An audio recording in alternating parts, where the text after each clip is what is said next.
مرحبا بالأصدقاء والصديقات. وبدون مقدمات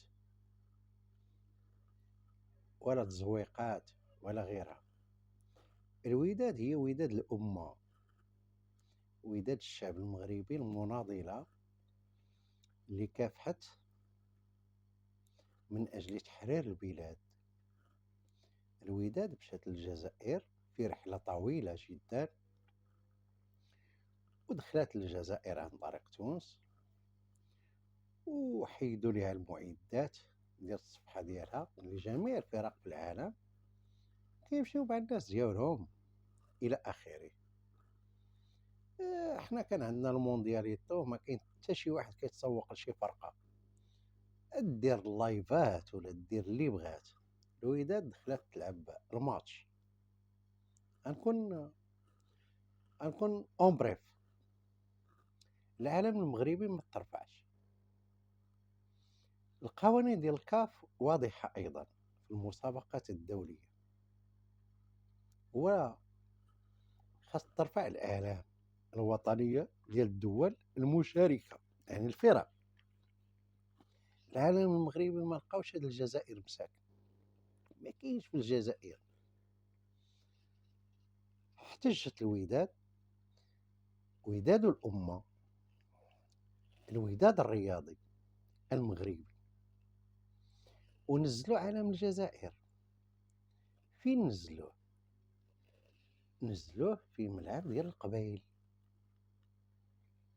اللي عياو ما يديروا لها المشاكل الكبرانات باش يطيحوها، وداروا لها المشاكل كتار وكذا، وعندك تكون كتجسد شي امتداد معين لجمهورية القبائل. المهم، الوداد نزلت العلم ديال الجزائر في وسط الجزائر.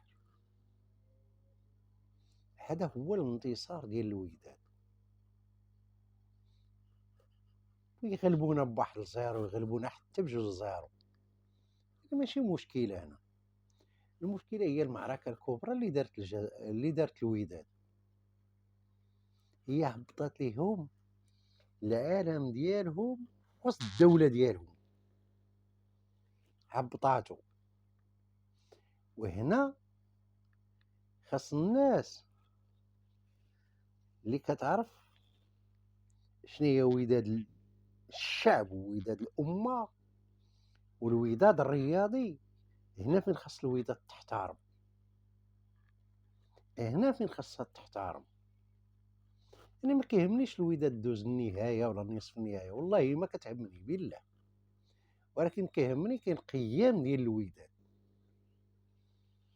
هو ان نموت من اجل مغربنا، من اجل رايه مغربنا. الرايه عندي شوف،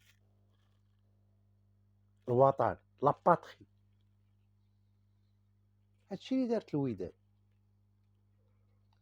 تحيه لكل ودادي ووداديه،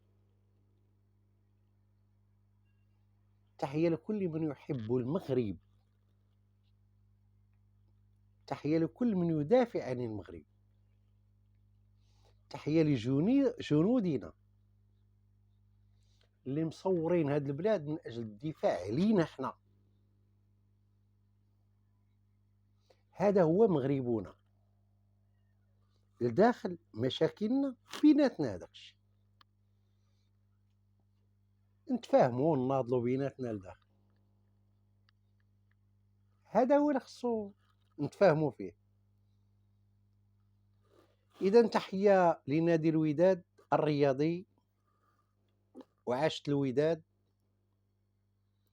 وحنا مع الوداد، والامل باقي مع الوداد. واسمع السيد ناصري، ودادنا هادي